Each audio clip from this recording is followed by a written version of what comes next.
Hi there, my name is Emma Snyder. This is my presentation for biopsychology on the gut-brain axis, irritable bowel disease, and stress. I'm going to start today by actually talking a little bit about my own story, since these are all things that have impacted me. My parents are really healthy people, biologically and mentally. I am not. I don't know where I got it from. I didn't have a family history of IBD or IBS before I was diagnosed with them. I'll explain more about what they are later. And I do have a family history of mental illness, which makes sense because I was diagnosed with two. So at the age of 7, I found out I had acid reflux. At the age of 11, generalized anxiety disorder. At the age of 17, obsessive compulsive disorder.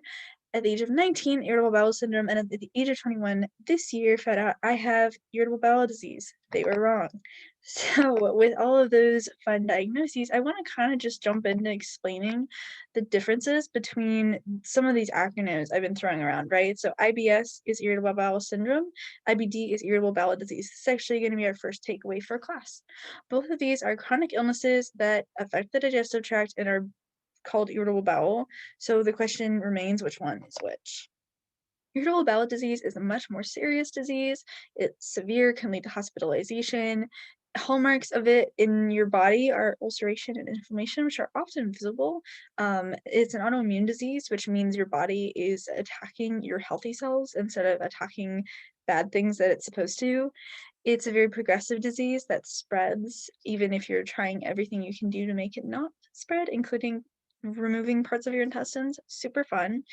The main second takeaway I want to give to you guys is that actually there's a higher incident of comorbid mental illnesses in people with irritable bowel disease than in the general population. So what that basically in English means is that there's a much higher rate of mental illnesses occurring at the same time as in people who have irritable bowel disease. They have them both, and it's much more common to have them both than it is for people to have mental illnesses in the general population. It's just a much higher rate.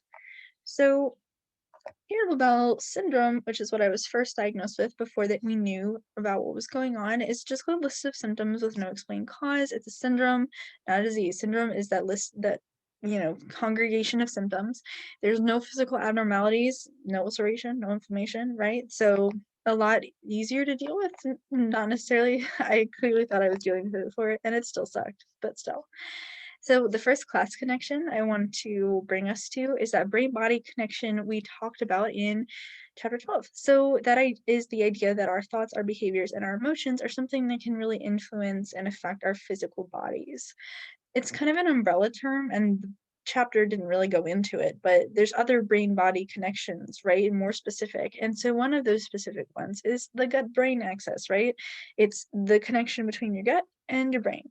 And it's actually the way it works is kind of not simple, but to simplify it, it's that our brain can communicate to our gut, but our gut can actually also communicate to our brain and let it know what it needs.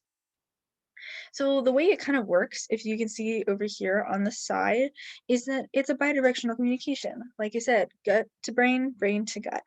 Any kind of negative stimuli in either one, whatever that looks like, the central nervous system activates because it's trying to protect you. Because the body wants to maintain homeostasis, it wants to maintain equilibrium and make sure you're at a normal state of activity. It activates your immune system in response often, and if this immune system overreacts, it can, chronically and continuously, it can lead to a chronic inflammatory response. Sorry for moving the camera around. I just want to make sure you guys can read all the text. But this chronic inflammatory response is one of those hallmarks of irritable bowel disease. So back out here, we can see that the next stop we're making is stress.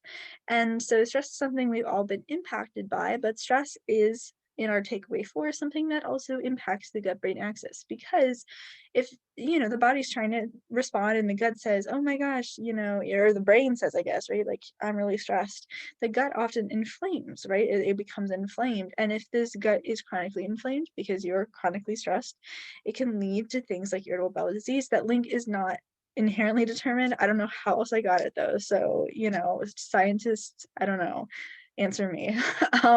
Irritable bowel disease is something that increases stress. It's a really hard thing to live with, and that increased stress just leads to more inflammation. Super fun feedback loop.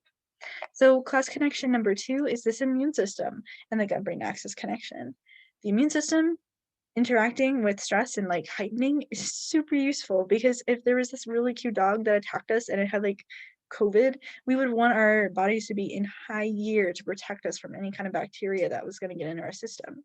But that chronic stress actually suppresses immunity, not in the whole, we're actually it overreacts, right? The immune system's overreacting, but it suppresses the helpfulness of immunity, right? It's not doing the right thing because the brain is releasing too much cortisol, which inhibits really important things that keep your immune system functioning, like all of these listed.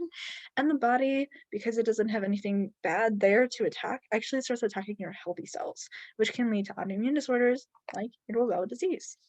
The third class connection is actually also chapter 12, one of my favorite chapters, and it's this idea that exercise relieves stress because it reduces the production of stress hormones like cortisol, which is, as we've seen, incredibly helpful because otherwise, it actually improves your immune system functioning because you're releasing less cortisol into your body's atmosphere.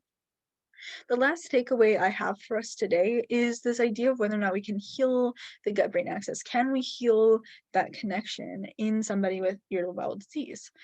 Irritable bowel disease, like I said, is something that is an overactivation of that immune system. It's often aggravated by stress. And so while we can use healing factors like these things listed here, which are mostly pretty calming, minus immunosuppressants and diet, you can go into remission, but that remission doesn't equal your irritable bowel disease being gone. It doesn't mean that suddenly that connection between your gut and brain is healed.